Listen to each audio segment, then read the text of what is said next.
Hey, Hey, welcome everybody. It is Wednesday. It is not snowing, praise God. It's not raining. We're having normal weather. And this is episode 4 of season 2 of The Conversation, where Chef Eric and I sit down and talk to some of our industry friends, advocates who are blazing trails, changing narratives, and shaking you know what up. It's Lent. I'm not cursing.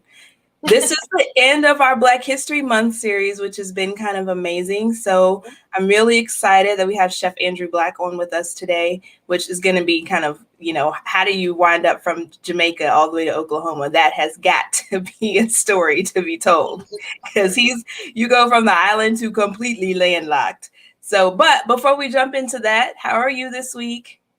I'm good. I am exhausted but happy.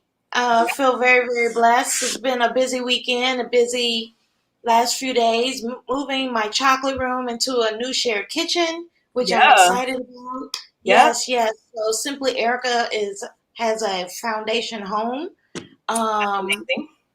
Yeah, and just trying to pull together the last little bits of this coffee shop so we can get open in the next 3 weeks. But most importantly, you're doing something that you haven't been able to do in 10 months. You are getting some sunshine and some rest. Yeah, some rest. It makes me feel guilty to even say, hey, I'm getting some rest, because I'm like always going. So when I'm laying in the bed till 9 o'clock, I'm not understanding that. My body is saying, what are you doing? It's loving the pillows, but then at the same time, I feel overwhelmed because I'm taking that time to rest. Well, I'm glad you're getting some rest. So let's bring in Chef Andrew so we can jump into this conversation, because I know that the people watching and listening want to know, how does a Jamaican chef wind up in Oklahoma? Right. And how have you survived Oklahoma in COVID? Because the only reference point I have of Oklahoma was during the beginning of the pandemic when I binge watched The Tiger King. So I'm concerned and I have questions. Hey, Chef, what's going on? Hello, how are you guys doing? The first thing I have to do is invite both of you to Oklahoma so you can understand what Oklahoma really is. Because if you've never been here, you would wonder everything opposite. I mean, I've Oklahoma is on my way to Texas, and that's all. See, so we got to get you back out. Yeah, and it's not far from me. What am I? I'm in Kansas City, so it's like 5 hours? I think somewhere up there. 4 or 5 hours. That's not bad at all. Yeah. How you been doing, Erica? On a plane. I'm not trying to drive.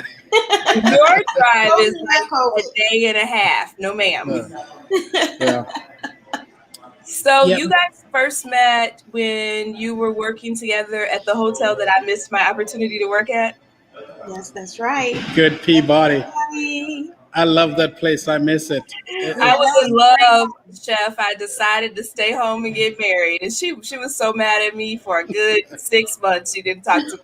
She was like, I cannot believe you. Don't worry. We didn't talk to each other for the first year, I think. Yeah, we didn't like each other at all. Yeah, we were just butting heads all the time. But we figured it out, right? So wait a minute. At the Peabody, it was you, Erica, and San? And Cassandra, Oh, jeez. Yeah. Good times, though. Really good times. Once a lot of good fun. To each other, I'm sure it was good times. So how did you you were born and raised in Jamaica, right? Absolutely. So how did you get to Memphis? So, I was in Turks and Caicos because I was at Sanders Resort in Turks and Caicos beaches. And then when I left there, I landed in Jacksonville, Florida. I don't know if you knew that, Erica, but I was in Jacksonville, Florida for a while. And then I decided, okay, I have a choice. I can look for a job in the U.S. or I can go back to the islands and keep traveling and working. And so I got a job at the Peabody Hotel, and from the spent some time at the Peabody Hotel, as Erica know, great, wonderful place. And from there, I was trying to get back to Paris because at that time I was trying to find somewhere to call home. And Okay. you're young, and I wanted somewhere where I could go where nobody cares who you are. You're just working, and it's like the Holy Grail, Paris, right? Ritz Hotel. But then I got a call to come to Oklahoma City, and I'm like, where is that? I'm like, where is that? And so first, before I even came to Oklahoma City, To get I a got map to figure out where you were going. no, you know what? The company I worked for when I came to Oklahoma City called Marcus Corporation, and they have a couple of hotels in Milwaukee. I was actually going to go to Milwaukee first, and then they called me back and said, no, we actually want you in Oklahoma City. And that's when I posed the question, where is that? Because I'm not going to Oklahoma City. And I got a call back again and said, listen, you got to give this place a chance. Come and check it out. And so I came down here with the intention, knowing that I'm not going to stay. That was the mindset. And, that night, the F&B director took me around to all these restaurants to eat. And I'm like, well, that's crap. That's crap. That's crap. I'm just going through, going through, going through. And he said, well, obviously, you're not going to take the job. We went out that evening, had a wonderful time, had the interview with the general manager the next day. And this is what got my attention. He said to me, if you don't believe the nicest set of people in Oklahoma, go and ask for a place called Bricktown. He said at least 4 people said, follow me. I took him up on that offer, and I kid you not, everyone said, oh, follow me, I'll show you where it's at. And I knew then I needed to give it at least a year. Right. Fast forward 15 years, I'm still in Oklahoma. Wow. This is my home. This is home. Oh my God, it's been 15 years? Yes, the Jeez. best people in the world is in Oklahoma. I tell you. Amazing. And I'm telling you, when both of you come to Oklahoma City, you're going to realize that we are like that best kept secret. It's still the place where a handshake means a lot. It's still the place where somebody said, hey, if I got you, I got you.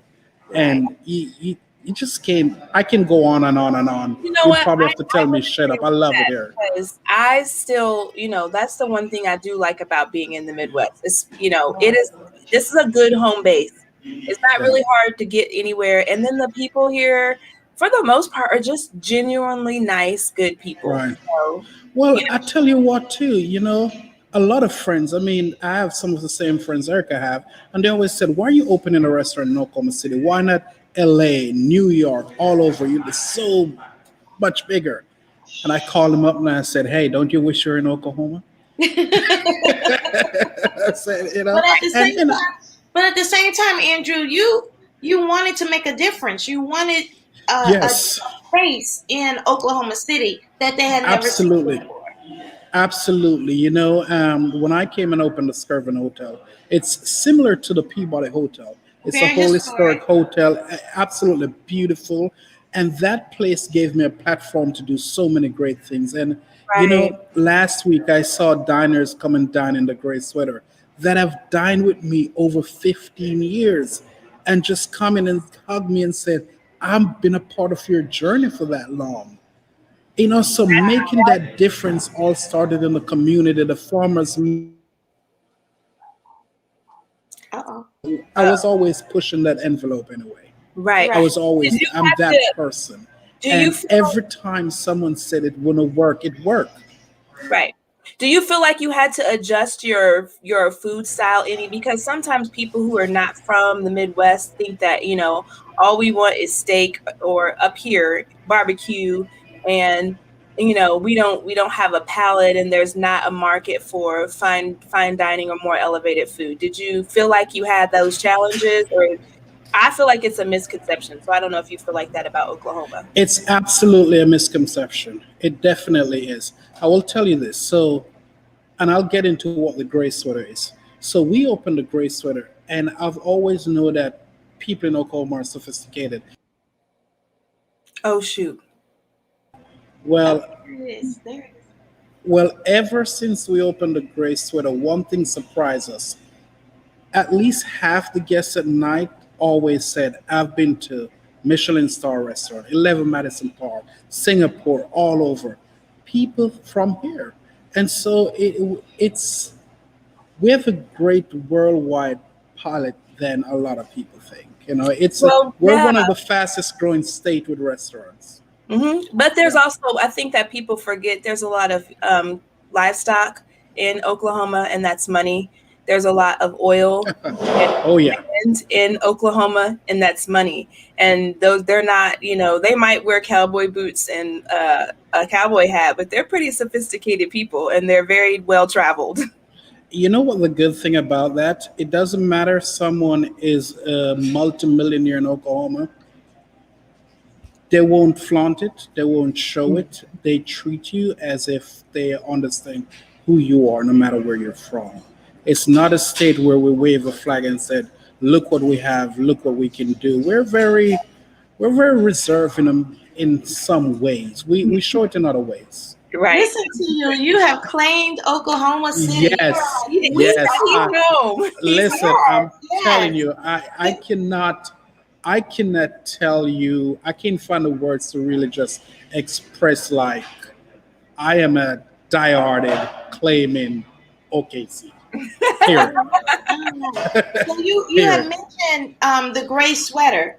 How did you come up with that name? And just tell us what it is. Because the meaning of gray sweater, gray has no allegiance, and so before I even tell you that, I've worked in corporate all my life. And every time you work in a corporate environment, you're always told, as the executive, you're always told, oh, do whatever it takes. Take it to the limit. Take it to the sky. There's no budget. Just let's go. But there's always a part in that process when someone said time out. This is great, but the city is not ready. Yeah. It's always the city is not ready for that yet. So slow it down too much. You're way too ahead. So for me, I wanted to do something without barriers or boundaries. And what is gray sweater? Gray has no allegiance. And so therefore, we have no allegiance to the food or the cocktail in the room. No matter what you fell in love with, we try to move on. And the sweater just really represents the warmth of the service that we offer. It's a space where we ask questions about food and alcohol, and the guests happen to witness the answer. We offer 3-tier menu. So it's a 5, the 7, and a 10. And they're all totally different. They're built in separate emotion. What does that mean? They tell their own story. Nothing cross paths. It's just separate. And we source our ingredients from all over the world. 7 days a week I'm sourcing stuff. So FedEx is like my best friend. We're always on the move.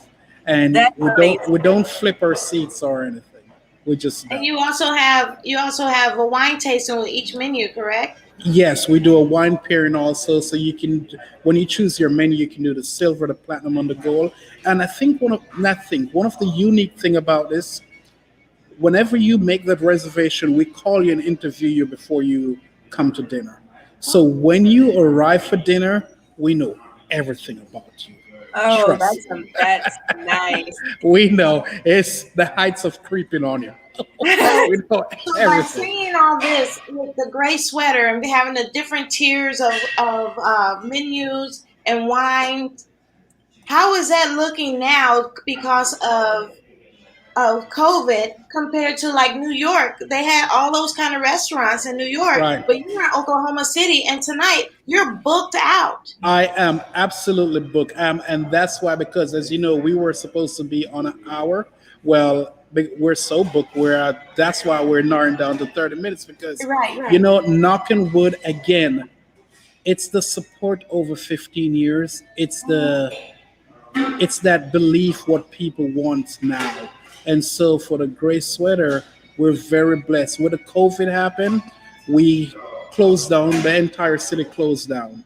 And we asked ourselves, well, should we turn this thing into a burger joint? And all the staff, we look at each other and we said, would overcomplicate it. But what we did, we came in and we wear our masks, of course. And while we're shut down, we just clean every day and train every day clean train every single day. And the whole idea is that keep going at it because people is going to show up. And so once we open back, the support has been wonderful. In fact, we're up on counts versus when we just opened. Oh, wow. You know what I think that is too, what I'm getting from you, what you're talking, like listening in between the lines, I hear something that's not being said. You've been consistent.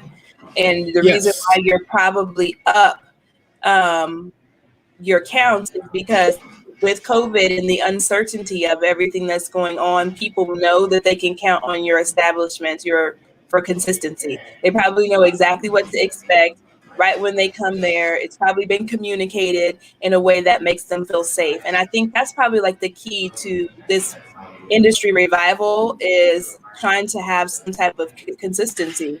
Right. Especially when go ahead. You're absolutely right. And, it's the same thing for even Black Walnut and La Baguette. We just, because we're downtown, but we're not in, like, so to speak, the foodie district. Right. So to have people traveling over here, it's just, it blows my expectation of what I thought was going to happen in the first or second year. And it's just the support. It's that support that we have locally. It's amazing. When this whole thing happened, even now, we have stranger that just call us and said, hey, we're cheering for you guys. People That's don't awesome. even know. Right. And that's the beauty of Oklahoma. Yeah. So one of the things I want to ask you about, because we talked to, I think Tony is in Florida. So what things that she was talking about, she has like a similar concept to yours in terms of menu, is that during COVID, the supply chain got really weird. So like people who normally shop at a certain tier because their items were not available were kind of creeping up into her tier. And then she was like, so now I can't get the things that I normally rely on. And you being more landlocked in the Midwest, did you have supply chain issues? No. With getting product, and how did you guys navigate that? See, the beauty of traveling the world and working, you have all these contacts, and that more than ever in relationship is playing a big part, and we're so advanced now with FaceTime and Zoom and everything. So, when I'm flying in something from Shadashima, Japan, I'm looking at it. And the contacts is right there on the ground. So if there's something that, like, I use at least 7 different fishmonger. Okay. So if one doesn't have it, somebody have it or knows somebody who has it. Right. So you spend a lot of time, my day begins sometime at 3 in the morning, because at 3 in the morning it's 8 o'clock somewhere that I'm trying to get something in. Okay. So that's how that works. So, Chef, are you also working local, like with some of the local farmers? How is that working there? I'm not doing anything local. There's a few things we get local, but nothing to really write home about. Simplify. There's other restaurants in that lane already, so it's not my purpose to step in that lane. And furthermore, when I came here and opened Skirvin, I started the Forging Local downtown. That's where I published the book Forging in Oklahoma. So I was the biggest cheerleader back then. Which is an awesome book. Thank you. Thank you. So, but now our lane is that we want you to sit at the table and you're eating a fish from out of the New Zealand, or you're eating something from Norway, and because it tells a story. It tells a story. And so that's what we concentrate and do. And our wine program is some of the best program. Yeah. So you also mentioned that you have 3 concepts going on at the same time. Yes. So Black Walnut, my name is Andrew Black. And so the restaurant is located in Fort and Walnut. So and Black Walnut is my favorite nut, if anybody wanted to know or cared. It's my favorite ice cream, and you can't make a chocolate chip cookie for me without Black Walnuts. It's also one of the healthiest ones. Yes, it is. Very healthy. With 3 walnut trees on my really? When I was growing up. When we were at the Peabody, I used to make black walnut ice cream. That's true. That's true. And somebody was told never to touch it. That's right. I bet you were. Don't touch my ice cream. Yeah, But Black Walnut is this eclectic restaurant. Yeah. It's a position place like you're in a Chicago or New York. It's that kind of restaurant. It's a little louder, but it's in my mind, I kind of look at it as techno food, if that Nice. makes sense. It's just there's beats and rhythms between them, and what that means. It's a place where what we think needs to be on the plate go on the plate. So I'll give you a little story. For example, we have this beef ribs, right? And it's served with hush puppy and kale salad. And the very first week we opened, we had a lady, I don't know this lady from Adam. She walked in the kitchen and she said, "Chef, you're playing with my emotions." I said, "What are you talking about? I don't know you." She said, "You give me a Ma'am, beef." why are you in Yeah. here? She said, "You give me this beef ribs and it's so great. And then you had hush puppy and I fell in love. But then you put a celery and kale salad on the same plate. And I want to push it to the side, but I tasted and I got hooked." She said, "Why are you messing with me?" And it's that kind of thing. It's the fried quail with the green tomato chutney and all those things. So it's all those.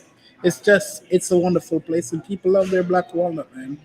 I think if you say bad things about black walnut, you could be in trouble in Oklahoma. Oh no! Yeah. And then what are the other two concepts? And so the other one is called La Baguette. Now my partner Rudy Corey has La Baguette in his family for 35 years. So once we got this space, it made sense to put three restaurants. It's a French patisserie, chocolate, sandwich, soup. It's a place to come and grab breakfast, lunch, and we open this one early in the morning, close at 7. So all traffic lead to Black Walnut and Gray Sweater. I love it. Yeah. That's great. So they're all in the same building. Triple threat. Yeah. Imagine opening two at the same time. And check this out. We opened all three in 1 year and didn't screw any up. Because Wow. I've screwed up a lot and made a lot. Conversations with you, and Yeah. you were about to lose your mind. Yeah.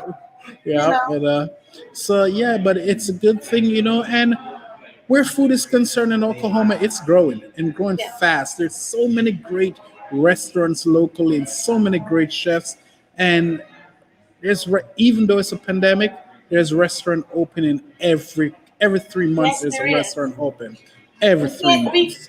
You can't stop food. No, you can't stop food. And then I think that there's a thinning of the industry, and things are changing, but they're changing in a good way. And more, I think that the places that the cream that's going to rise to the top are the places that are really balancing the expectations from the customer, but then also their staff.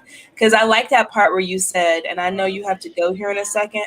So I like when you said you talk with your staff and your team to decide like how you guys were going to move forward. And it's that familyness. Have you retained everybody throughout COVID? We retained about 85% of our staff. So when everything happened, right, we paid all our staff. We all went down to 70%, including myself. We paid everybody and we did not do curbside. We held on to the food and let all the staff come and take up food to last them for 2 weeks. Then they would come back and to feed their family. And that's what we did. We didn't do the curbside. We're not in a position to do curbside anyway, but we opted out of doing it because I wanted to do the little we could. And so we retain all our staff and still going. Yeah. That's amazing. Well, we don't want to keep you over your time. Thank you so much for jumping on with us. Absolutely. I will go on your website and post the link for your book when we repost this so that people can support you by purchasing your book. And then also they can support you by following you on Instagram. And I put his Instagram right below. And you know what? We got spring break in April. I might just need to drive on down to Oklahoma. You know what? Please do. Yes. And we'll Please definitely do. have you back on the show so we can talk even more. Absolutely. So we can put in another hour because there's so much to talk about. I know, right? There's so much to talk about. There is. Well, it's good. Thank you. All the best. Keep the hustle going. Good job. Proud of both of you. Thank you. Hey, we'll connect again, okay? All right. Thank you so Chef. much. Have a great night. Good dinner. Thanks. Bye-bye. All right.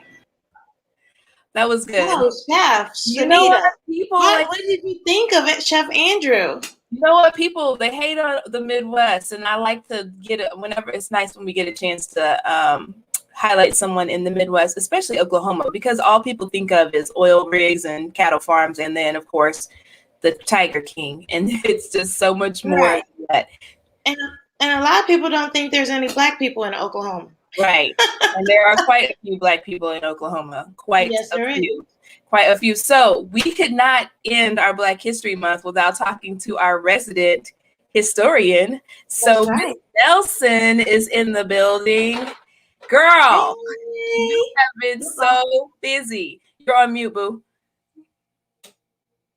Uh-oh. Hey, sisters. Hey, how are you? So busy. You've been busy. It's a double-edged sword. Black History Month is sort of people's imaginations and attention spans are sort of focused, but I'm always encouraged by the pushback when folks reach out and you say, sure, I certainly do your Black History Month, but what about the rest of the year? How about we schedule something else for January? How about we for June, or think of something outside the context of the month. But yeah, it's been a busy month, been a lot of good content this month. Yeah, it has been. So that's good. And I think that, we always think more about Black food contributions during Black History Month, of course. And so I just wanted you to come on and share with us.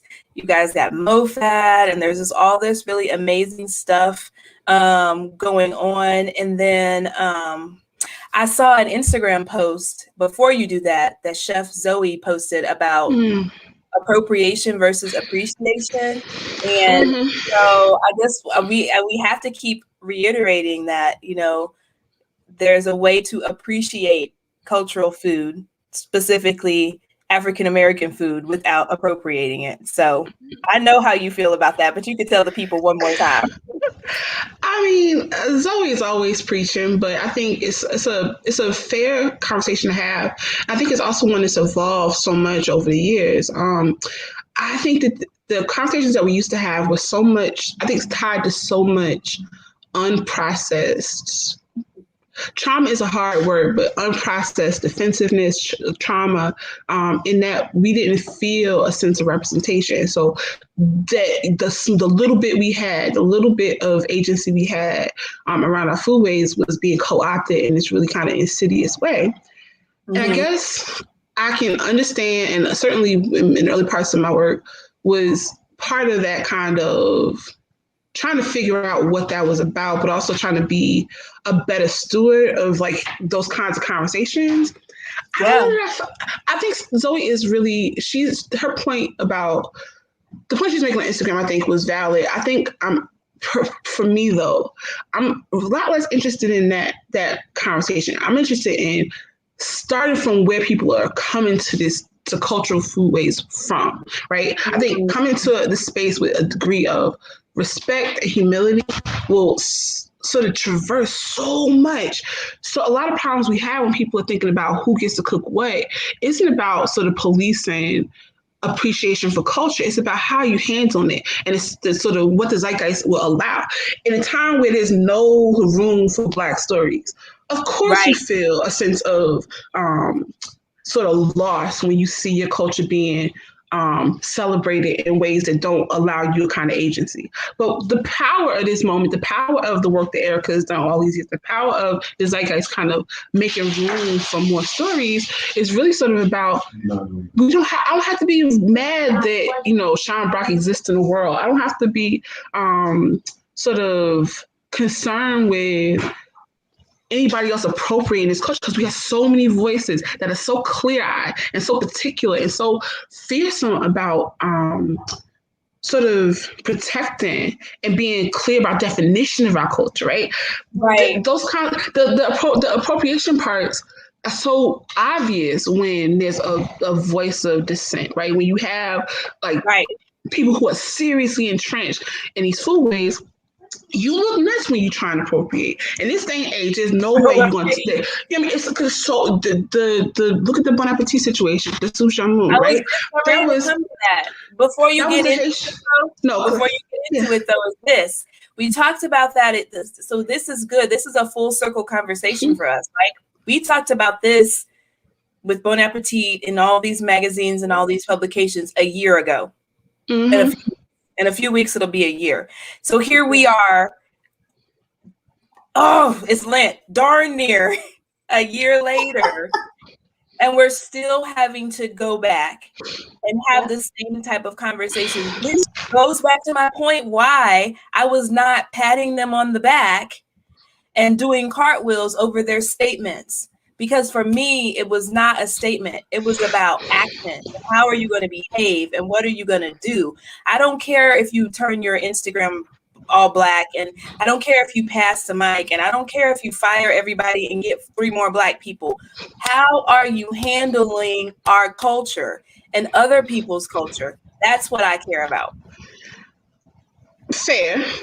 But I will offer that, look at a year later, right? That situation happened, and I don't know if you're going to talk about this, but the point. Go for it. A couple things in this that I think maybe people were missing. But everything did what you ask cultural spaces to do, right? You got this Black woman who is so prolific in the publishing world. You got Marcus Samuelson to do this spread that is low-key directly from his book.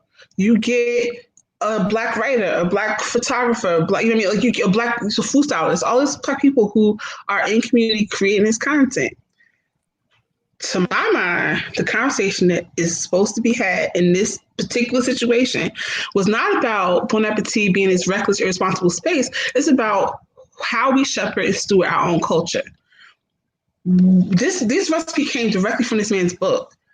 How is Bon Appetit supposed to check that? This is his recipe. It's from his book, right, with his head notes. So it's the same feeling as with H&M and people being mad about the Black girl being represented without her hair done. There was a Black lady on set. There had to have been. There was some Black woman or man was in the production. Somebody approved. There was several checks where somebody in that culture could have said, "Excuse me, that hair is not going to go. It's not going to go over well culturally. We need to reshoot that." And while I have I'm not interested in talking about Marcus Samuelson or that recipe or the book. What I'm interested in is the year's perspective to my mind, to my lens, is that one, the Haitian community was invested enough in where their culture was going that they showed up and showed out in a way that forced there to be an answer to it. It will never happen again. Right. That a space like a recipe like that now becomes forefront, right? That culture becomes forefront. Experts in those spaces get to now assert their agency as stewards of this culture. So I agree with you 100% that we're a year later and still Bon App is always in the midst of some scandal. But I will offer that the positive change, or sort of the win, is that the zeitgeist is more aware and more invested and involved. And so we do a lot of talking about white folks and white spaces, and that's all valuable, I guess, in so much as holding these spaces accountable is a valuable endeavor. But the real work, the powerful work, is being responsible to ourselves and to our culture. And that work has to happen regardless of what space. When you enter spaces, that you're more responsible, so this thing kind of doesn't happen when you're in charge. Yes. And so I think that you and I are on the same page there, because at the beginning of the pandemic, in the beginning of George Floyd, in the beginning of all the unrest, I was letting people have it left and right. And then as it kind of went on, I was like, you know what? To be honest with you, I'm tired of arguing with white people about what white people should and should not be doing. I'm just going to keep it 100. What I am going to start doing, though, is holding my people of color, specifically my Black people, responsible for what they are doing in the spaces and in the rooms that they are in. I cannot, I'm 40 now, and I don't want to say it like this, but as we have seen with the Capitol riots, white people are going to do what white people are going to do. I do not have time to be worrying about what that is. I really want to focus on our people and how are we using this newfound urge for everybody to support and amplify our voices. Are we being responsible in that space? That's where I'm at 2021 and forward. Like, I'm done talking about white people. I mean, it's not even, I think it's I guess one of the things I'm also interested in, because I hear this kind of pessimism, or this kind of rhetoric around being beholden to the urgency of this moment, like, oh, we better jump on this, moment, because, and I'm like, first of all, Blackness is always in style. Like, that's first of all. Second of all, ain't nothing new under the sun. Not a moment. It's a movement. No, it's not that part. It's always that part. It's a movement. Now, that part. Now, I mean, I will offer that surely, attention span, the fickleness of the zeitgeist, that surely ebbs and flows, right? We certainly, but I don't know that's a matter of like a particular moment. I think that that cycle is yearly. That cycle is, I mean, so I think that maybe something. Human nature, right? People are just like, ooh, shiny object, ooh, shiny object, ooh, shiny object. And the longevity of this moment, I think, is less beholden to fickleness of the zeitgeist and more beholden to how serious we get in this moment, right? If we, right? What you created, and what you're creating built to last, right? Is the platform that you're building in the midst of this moment. A lot of folks haven't been building in the midst of this moment to sort of suggest that is dismissive of folks who've been in these streets, who've been doing this work, who've been screaming at the wind, and finally folks are paying attention. What are you doing with this moment? How are you investing in yourself, investing in longevity? And I think the power of this moment, I think history will be, I think most people that I'm talking to are in community with on the right side of history. And we will sort of look at this time as this really transformational moment that got so many people woken up. Not white folks, I'm talking about us. How many of us got woken up, right? And and it's sort of level set in a way. And I think that it'll be really interesting to sort of look, 2, 5, 10 years from now, and really be able to see so clearly that there were starting points for people who maybe were less or kind of reckless before this, right? Who maybe didn't see the value or necessity of community, right? There's a group of people who weren't even necessarily reckless; they were fearful, right? They just that's a fair point. Where they were like, fine, then I will accommodate. And I will acquiesce and, walk around on eggshells because I'm the only, right? And now those people there's a large portion of people who were the onlys who feel supported by this community and this movement to speak up. Fair. I mean, have their back. That's a fair distinction. And but it's also just to keep, the other thing, I guess, and the only other thing I'll say is that I think, one thing I hope that people sort of reconcile with is that this is long-term work. Like, Shirley Sherrod is in her 70s now. Like, this is forever work. Like, there's no let up. The progress we're really talking about wants to see, the things we're doing are not going to be seen in our lifetime. Get on board with that, right? Get on board with the fact that the work you're doing in some really important ways. And because the fatigue of that, the sort of pessimism in that, when you aren't seeing sort of those quick gains, those quick wins, those kind of that immediate satisfaction, that kind of fatigue will steal your joy, steal the power and the saliency of the work you're doing, will model that kind of pessimism for young people getting into this work. So the necessity of, it's not like hokey to be positive. It's not hokey to be hopeful.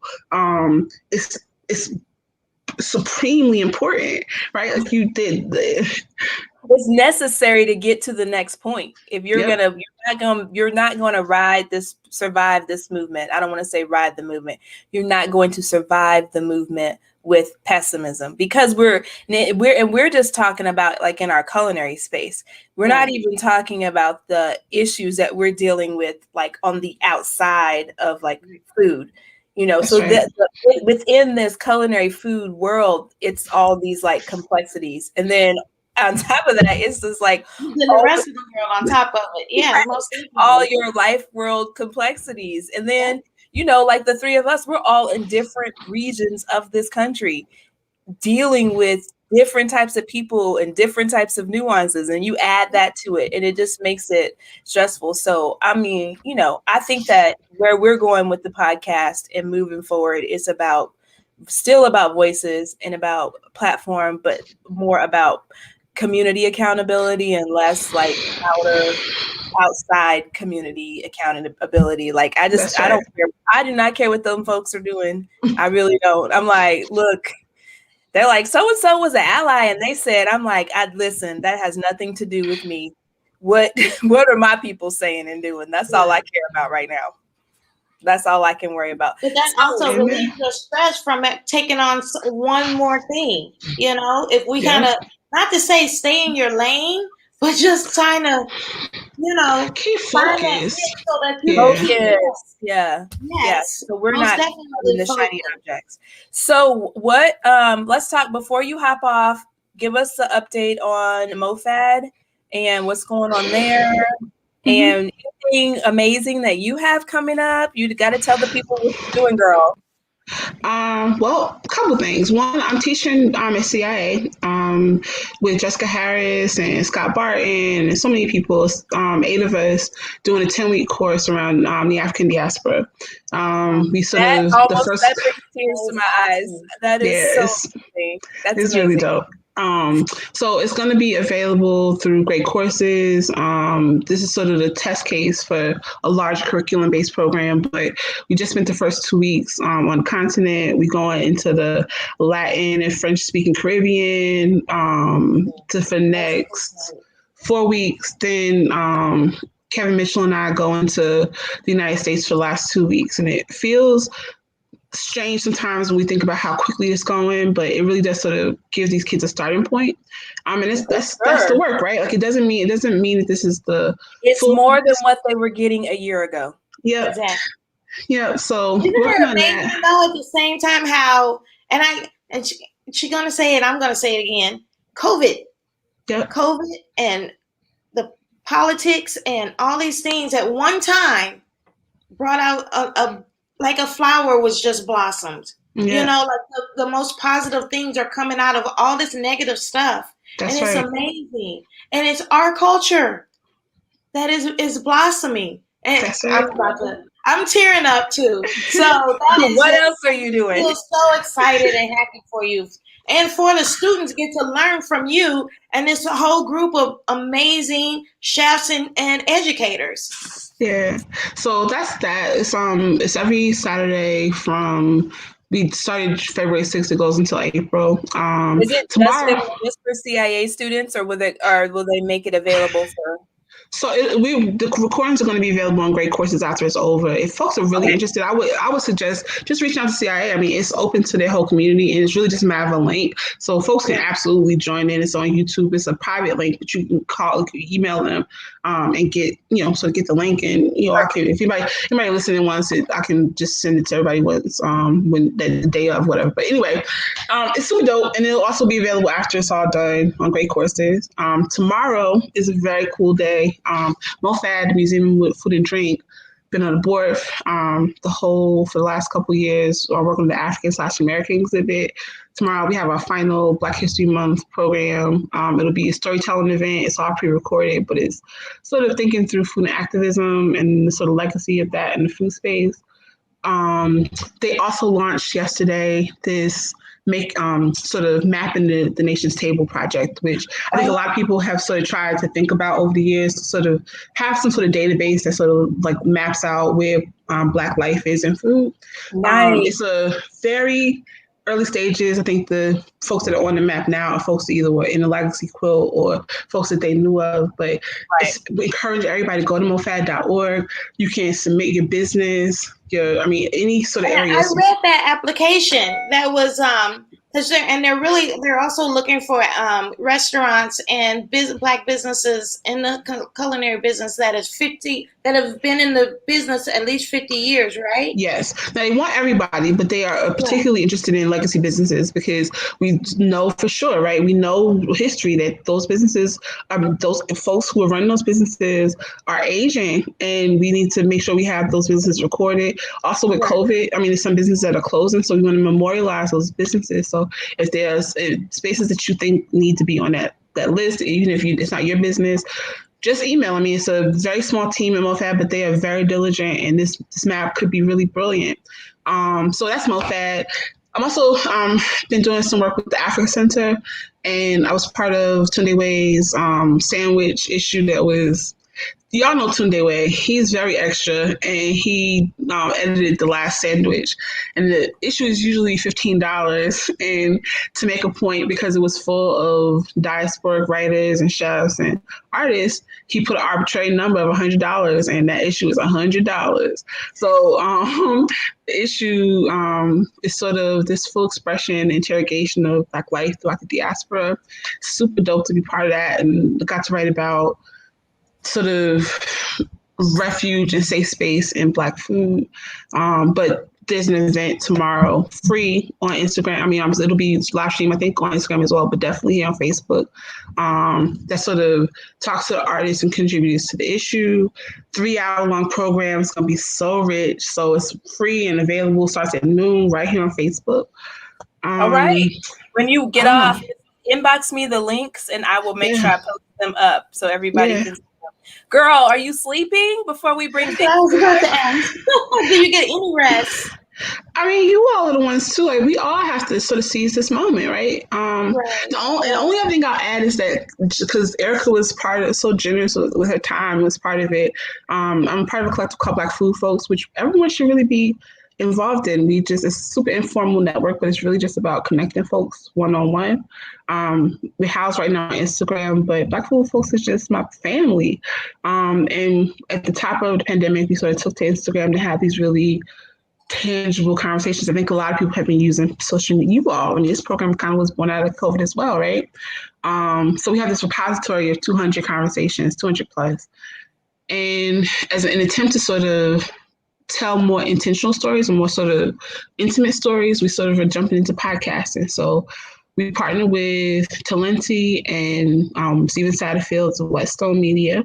And we're producing a 6-episode, really intimate story around Black desserts. So I got a baker's dozen of brilliant chefs. Erica graciously gave me a lot of her time and is edited into this stunning 6-episode series that will kind of lift up and love on and honor the specificity of the legacy of Black folks in pastry. So excited for people to listen to it. It'll drop March 11th. And I'm super proud of it. So, yeah. Well, we are proud. Amazing pastry chefs. I just saw the Instagram, the post, and I shared it as much as I could. Thank you for that invite. I appreciate. I think we could have talked for another 3 hours after we easily. Easily. We are so proud of you. Make sure you drop me all the links so I can make sure I get them shared. And I guess, look, if I feel like 15 minutes, I might need to bring you back. You got too much going on. Yeah. You on like once a month, so then you just like let us know the true information on what's going on with Black food and keep us up to date, you know? Anytime y'all want, I'm here for y'all whenever you want. So we love you. And where's Chef Vicky? She's around here somewhere. She's about to pull up right now. Here we go. Chef Vicky's about to pull up. Hey, Chef, what's going on? Wait, you're on mute. You're muted. You're on mute. We can't hear you, love. There we go. Okay. Oh. There we go. There we go. Come on, cover girl. Come on, photo shoots. I saw your issue. What you talking about, girls? They're just working. They happen to take the pictures. So, Chef Vicky, tell us what you got going on, love. Oh my gosh, what do I have going on? I am actually right now in my culinary studio prepping my gumbo base because I have something exciting. Yes, gumbo. All right. I have not announced it to the world yet because I've been doing some research. And Therese, we need to get some time together. We do really need to make time. So I'm into it. Yes, I am starting a ghost kitchen at my facility. Hey. It's about time, right? It's been 20 years. Yes. So basically, I've been doing some research, and I'm like, what is it that I grew up with that I love to have, and I can't find it just by going on Uber Eats. and it was gumbo. It was the selection was there. Well, the selection wasn't there, and that's why I gravitated towards it. You would get a cup of gumbo, and it would be reduced sodium and made basically a bowl of roux. And a complete embarrassment. Correct. So although it is known in Louisiana, but Caribbeans are also linked to the gumbo with the slavery, and me being from Haiti. I grew up, my family is from the South, a place called Jérémy, and I grew up eating gumbo with tom-tom, which is like a type of fufu, and it's made with breadfruit. So, and then we do it with a broth that's with jonjon, which is a wild mushroom. So although it's not the same as the Louisiana base, and but it's gumbo, and gumbo means soup. It's a melting pot. So I thought, why not create a concept that make your own gumbo concept? So I have 5 different base, and you could have it with or without okra, because the misconception is that gumbo has to have okra, and it's not. You could either have it or not, as long as it's nicely thickened. So if you want to have gumbo and you never did because of the okra, well, now you can have it. So I have 5 different base. I went from Louisiana, a seafood base, to Haiti, beef base with the jonjon, with the mushroom. Then I went to Trinidad with the kalaloo. Hey, girl! And then where else did I go? Coconut curry. And then the last one is a grill veg fest for all my vegetarian and vegan, but it's gonna have coconut too. When we come for our birthday, we could just do. Oh, that's right. There's a birthday happening at my house. Birthday. We're going to Vicky's for our first Eric and I's birthday this year, so we'll get you the information so you can mark that off on your calendar. You ladies sound like I have a huge house. But Therese, you're more than welcome. I appreciate it. That's so exciting. So you want to know the name, or should I say the name yet? No, yes. Where's my brother at? Come on, bro. Where's not bro, hubby? That's my hubby. Because he's a big part of that project also. Yes, it's his fault. This one is his fault, because I think I have enough businesses to go around that I'm trying to know. But he's like, you're helping everybody. Why don't we do it for ourselves? And this is the crazy. There he is, Tommy. The crazy guy. So what's it called? Now that you guys are there together, what is this amazing gumbo concept called? Go ahead. I'll give you the pleasure. It's called Gumbo Twist. Gumbo Twist. And it's launching when? I think it's sounding like April. Yeah, it's end of March. End of March, early April. Okay, well, you have to give us the links so I can make sure I drop them. Okay. Well, if I could show you, I have gumbo simmering right now. I literally do. Yeah. How do you do this? This is not my. What you do? I don't know what I did. Hey, look, didn't we already establish that you were not tech support, ma'am? Oh gosh, what did I do? Oh, start camera. Okay. There we go. How do you flip the camera? There's no you're on the laptop. There's no camera. You're in the laptop. No so I use my laptop as if it was.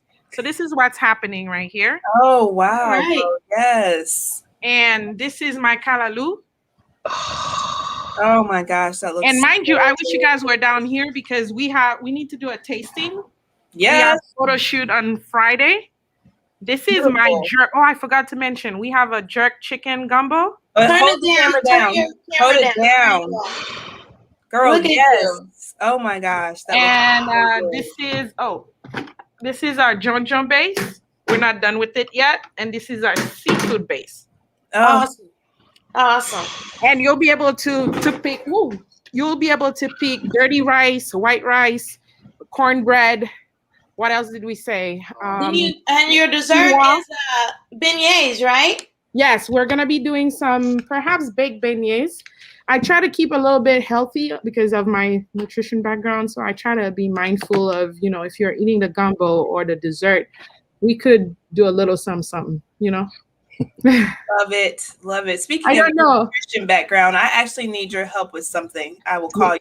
tomorrow. Oh, no problem. No problem. I totally forgot. I was like, who can help me with this? I was about to make a post. I need a nutritionist to help me make a fact sheet. And then I'm like, no, I don't. You just said it. I don't need a nutritionist to help me. Your circle is very big, Shanita. I will call. I know. Reach out. She knows where to get me. Who can help me do this? And then So that's where we are. And over here at Pro Kitchen Hub, we actually, during the pandemic, we started this whole curbside to give most of our caterers a way to sell their food.